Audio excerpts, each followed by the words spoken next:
Estoy grabando este vídeo para hablar de los datos reales que conocemos del coronavirus a partir de los informes publicados desde la segunda mitad de enero, y también para hablar de la situación real de la epidemia. En ambos casos los datos son más preocupantes de lo que la mayoría de la gente piensa. Sé que genera ansiedad y preocupación plantearse escenarios peores de lo que uno se había planteado, de lo que le habían dicho, pero también creo que es mucho peor estar más tranquilo y no tomar las medidas adecuadas que estar un poco más preocupado y a cambio tomar las medidas con las cuales podemos evitar los peores escenarios. Las dos medidas básicas las voy a ir exponiendo junto con los datos, vamos a ir hablando de ellas. Básicamente son reducir la tasa de interacciones personales, el número de contactos, y establecer medidas, sobre todo el bloqueo físico, a través de una mascarilla que está tan denostada, parece, en Europa, o un pañuelo, para evitar los contagios, sobre todo en el momento de esas interacciones. Esas dos medidas son las que se han tomado en China, que es el único país que ha conseguido contener la situación a pesar de que ya tenían un brote explosivo. Y no solo contenerlo, sino incluso llevarlo prácticamente a cero, a día de hoy, que estamos a 12 de marzo de 2020. Y eso es lo que tendríamos que intentar todos, razonablemente tomando las mismas medidas que ellos.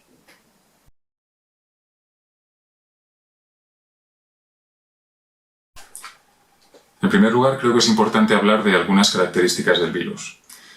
Se ha oído muchísimas veces que es más o menos como una gripe. Esto hay que desmontarlo rápidamente. Considero una frase tremendamente perniciosa porque nos puede llevar a la despreocupación y por lo tanto a no tomar las medidas que son tan necesarias por parte de todos, tenemos que tomarlas todos en un virus como este. En el caso de la gripe estacional, la tasa de mortalidad ronda el 0,05%, es decir, muere medio millón de personas cuando se infectan alrededor de 1.000 millones de personas al año. Un 0,05% es una de cada 2.000 personas. De cada 2.000 personas que se contagian, muere una. En el caso del coronavirus, la tasa de mortalidad es del 3%, es decir, muere una de cada 30 personas que se contagian. Pero es que además, entre el 15 y el 20% de las personas desarrollan una enfermedad grave, una enfermedad que le afecta a ambos pulmones, una neumonía bilateral, y que tiene un desarrollo de hasta 6-8 semanas. Es decir, estamos ante un virus muchísimo más letal y agresivo que la gripe. Y esto es importante que lo sepamos.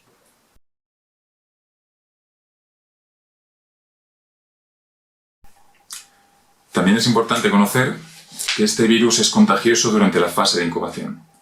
La fase de incubación es el tiempo que va desde que tú contraes el virus hasta que empiezas a desarrollar síntomas. En el caso de este coronavirus, va de 0 a 14 días con una media de una semana, un poquitín menos. La tasa de replicación del virus, por otra parte, es el número de personas que, partiendo de un contagiado, se han contagiado al cabo de una semana. En este virus es de 3, es decir, cada contagiado al cabo de una semana habrá contagiado a 3 personas. Una semana después, habrá 9 contagiados a partir de ese contagio inicial. 1, 3, 9, 27. Esta es la tasa de crecimiento de este virus, lo que se llama tasa de reproducción. Con esa tasa de reproducción, y teniendo en cuenta que se transmite durante el periodo de incubación, en cualquier momento de la fase de crecimiento de la epidemia, más de la mitad de las personas que son contagiosas, que te pueden contagiar el virus, no están presentando síntomas. Con lo cual, claro que tienes que tener cuidado con quienes presentan síntomas. Pero también tienes que tener cuidado con quienes no presentan síntomas. Por eso es tan importante, una vez más, las dos medidas de reducir el número de interacciones y de tomar medidas de precaución en el caso de esas interacciones. No podemos estar hablando sin mascarilla, sin un pañuelo, con otras personas, cuando ya tenemos muchos casos y cuando sabemos que más de la mitad de las personas que contagian el virus todavía están en el periodo de incubación. Ponemos un ejemplo. Si tenemos 1.000 casos, al cabo de una semana tenemos 3.000. Los 2.000 nuevos casos durante esa semana no están presentando síntomas. Los 1.000 primeros ya sí. Pero esos 2.000 te pueden contagiar, además de los 1.000 que ya presentan síntomas. Insisto, es fundamental que reduzcamos el número de contactos que tenemos y que tomemos medidas en el caso de esos contactos debido a esos dos factores que tiene este virus.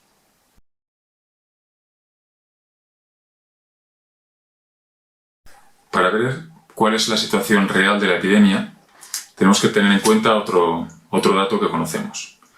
El tiempo que pasa de media, desde que una persona muestra síntomas hasta que fallece, es de 14 días. Ha salido un último estudio ahora que habla de 18 días. Bien, además hay que tener en cuenta lo que dijimos antes, que pasan 7 días de media, casi una semana, desde que te contagias hasta que se inician los síntomas. Es decir, que las personas que muestra hoy la foto, digamos, que han fallecido hoy, de media se contagiaron hace 3 semanas. 2 semanas hasta síntomas, 1 semana hasta el contagio.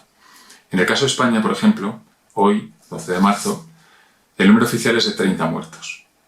30 muertos con una tasa de mortalidad del 3% corresponde aproximadamente a 1.000 personas contagiadas. Pero esos 1.000 contagios se produjeron hace 3 semanas. Es decir, hace 3 semanas teníamos 1.000 contagios. Teníamos 1.000 contagiados. Una semana después eran 3.000. 2 semanas después, 9.000. 3 semanas después, en la actualidad, 27.000 contagios. El dato oficial es de 3.000. Entre otras cosas porque los contagios que se han producido hasta hoy, los de los últimos 7 días de media, no muestran todavía síntomas. Aparte que se tardan unos días en realizar la prueba y unos días en los que la gente desarrolla los síntomas antes de ir a solicitarla, etc. Por otra parte, sabemos que no a todo el mundo se le puede llegar a realizar la prueba ni a todos los fallecidos. Con lo cual, esa relación entre 30 casos y 27.000, digamos por redondear 30.000, es decir, a partir de cada muerto, podríamos decir que hoy tenemos 1.000 contagiados, pues quizás en vez de 30 estaríamos hablando de 60, con lo cual no hablaríamos ahora de 30.000, sino de 60.000 casos. No sabemos la proporción, pero algo mayor de esos 30.000 sí será. ¿Qué implica tener ahora 30.000 casos? Si hoy tomáramos medidas para reducir a 0 el contagio, si todo el mundo se quedara aislado y quieto en su casa, de una forma absolutamente imposible, se seguiría produciendo una evolución en los muertos, porque esos 30.000 casos irían desarrollando la enfermedad durante 3 semanas. 1 semana hasta que presentaran síntomas y de media 2 semanas hasta fallecer. Esos 30.000 casos, el 3%, perdón, son 900 muertos. Es decir, teniendo hoy 30 muertos, no puedes evitar ir a tener 30 veces más, 900, 800, dentro de 3 semanas, porque los contagios ya se han producido hoy. Con lo cual, a partir de ese dato que estamos viendo, que nos parece que es la situación real, podemos hacer esa proyección a futuro para entender cuántos casos de contagio tenemos actualmente y qué es lo que va a ocurrir en ese periodo. Eso sí, si tomáramos las medidas y lo paráramos, a partir de dentro de 3 semanas se empezaría a reducir el número de fallecimientos. Si no las tomamos, seguiremos triplicando el número de casos durante una semana más y los muertos entonces ya no se pararían en 900, se podrían parar a partir de 2.700. Por eso es tan importante que tomemos las medidas hoy y no mañana, y desde luego hoy y no la semana que viene.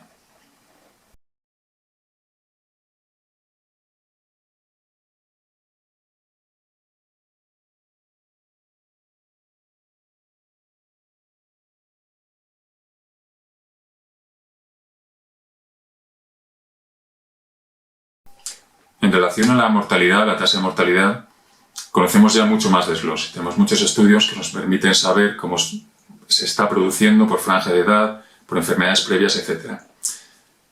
Con esto hay que tener cuidado porque nos puede llevar a la tranquilidad a una gran parte de la población, a no estar tan preocupados porque, bueno, no estamos dentro de los peores casos de los que corren más riesgo.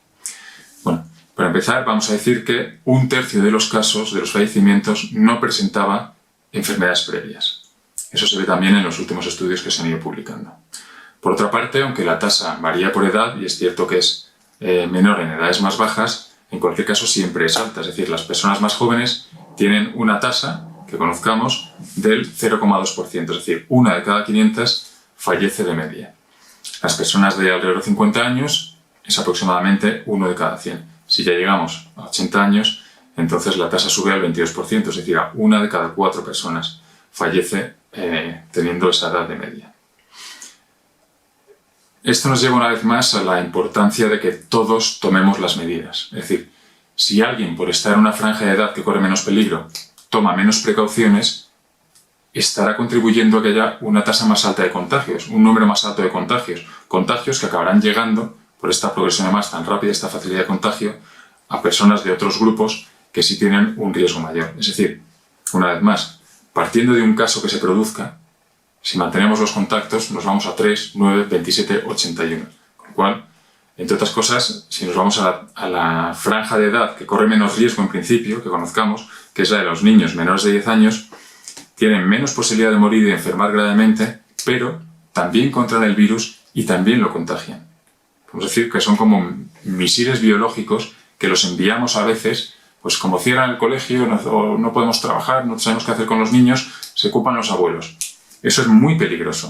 Hay que evitar al máximo el contagio, las interacciones, los riesgos en las personas mayores. Y entre otras maneras de evitarlo es reduciendo y teniendo muchísimo cuidado en el contacto con los niños pequeños que también portan el virus y que precisamente por no desarrollar en un porcentaje más alto de casos la enfermedad, podemos correr menos precauciones con ellos.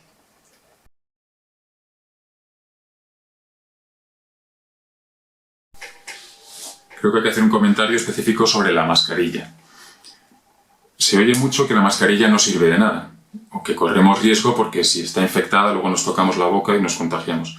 Esto es cierto, pero hay que tener en cuenta que la mascarilla la tenemos que ver como entre la persona que la tiene y está hablando, digamos, y la otra persona que también debería tenerla.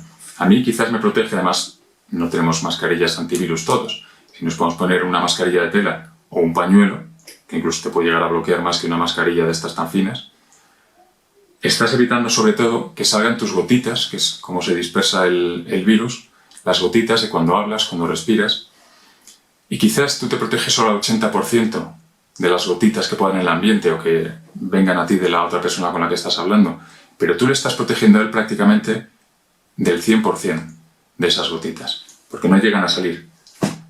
Y esa persona, si se pone la mascarilla, te protege a ti en el 100% prácticamente. Es decir, tener tú sola mascarilla y hablar con personas sin mascarilla, pues efectivamente no te protege mucho. Si las personas de tu entorno con las que interaccionas todos llevan mascarilla, entonces todo el grupo está muchísimo más protegido. Vamos a acercarnos casi a ese 100% por parte de todo el grupo si todo el mundo lleva mascarilla. Si no, no. Por otra parte, habrá que aprender a usar la mascarilla. En el caso de niños, por ejemplo, pues si son pequeños, no, porque le pones la mascarilla y van a tocar cosas, se van a tocar, entonces no puedes despreocuparte por el hecho de tener mascarilla, que eso sí es un riesgo. No tenemos mascarillas, es cierto, hay pocas, pues hay que reutilizarlas, desinfectarlas, o usar un pañuelo, que es fácil hervirlo un rato, lavarlo con agua muy caliente y volver a reutilizarlo. En cualquier caso, es que deberíamos tener pocas oportunidades de contagiarnos en ese sentido, porque hay que reducir las interacciones al mínimo, insisto. En China, una vez más, que es donde han contenido el brote, donde lo han hecho desaparecer prácticamente, ojalá lo consiguiéramos aquí, lo que han hecho es encerrarse, bueno, se lo ha pedido el Estado y allí todo el mundo es muy obediente, todo el mundo se queda encerrado en casa y solo sale una vez cada 3 días, sale la persona, si son varias, la persona que tiene la situación inmunológica más fuerte, pertenece al grupo de edad más con menor riesgo, es la persona que sale a hacer la compra cada 3 días. Esa persona va con la máxima precaución, con su mascarilla, por supuesto. Cuando regresa, se quita los zapatos en la puerta, se lava las manos, deja la mascarilla, se quita la ropa y la lava o la deja porque es la ropa con la que sale a la calle, se puede duchar para quitarse el posible virus que tenga en la cabeza.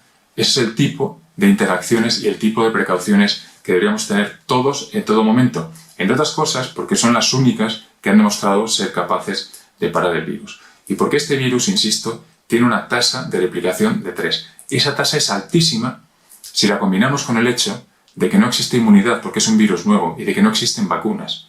Es decir, la replicación es enorme. La epidemia va a seguir creciendo muy rápidamente a menos que tomemos medidas radicales. Con unas pocas medidas puedes bajar la tasa de 3 a 2,5, a 2. El crecimiento sigue siendo extremadamente alto, sigue siendo inasumible.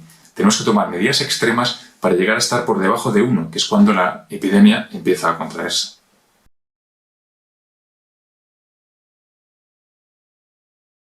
Es fundamental que consigamos aplanar la curva de crecimiento, no solo por lo obvio, para reducir el número de enfermos y de fallecimientos, sino porque si conseguimos aplanarla bastante, conseguiremos que con el incremento que se está intentando poner en todo momento de recursos sanitarios, se pueda hacer frente a ese crecimiento.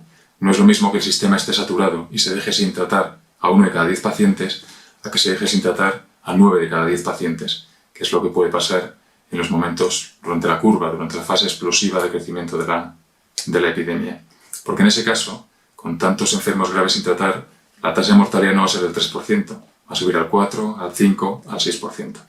Además, si aplanamos la curva de crecimiento, estaremos ganando tiempo para que en unos meses empiecen a aparecer los primeros tratamientos, aparte de la vacuna, que se estima que llegue dentro de 18 meses aproximadamente. Es fundamental esa reducción de tiempo, esa ganancia de tiempo, y es fundamental que tomemos hoy las medidas. Insisto, con 30 muertos tienes 30.000 nuevos contagiados hoy. Son las cifras que puedes estimar. Esos 30.000 nuevos contagiados van a ser 900 fallecimientos dentro de 3 semanas. Si paramos hoy, si tomamos hoy todas esas medidas de forma radical, la reducción a cero de la tasa de interacciones, la toma máxima de medidas de precaución en todo momento, estaremos haciendo que de 900 podamos empezar a bajar o a crecer mucho más lentamente, y no una semana después de 2.000 y pico, porque esa diferencia de 2.000 no será diferencia de un día, será diferencia de cada día a partir de entonces. Estamos hablando de unos costes enormes. Por eso os pido, por favor, por eso creo que ha quedado ya claro a partir de los datos de los que disponemos, porque es tan importante tomar esas medidas por parte del 100% de la población de forma radical a partir de hoy mismo. Muchas gracias.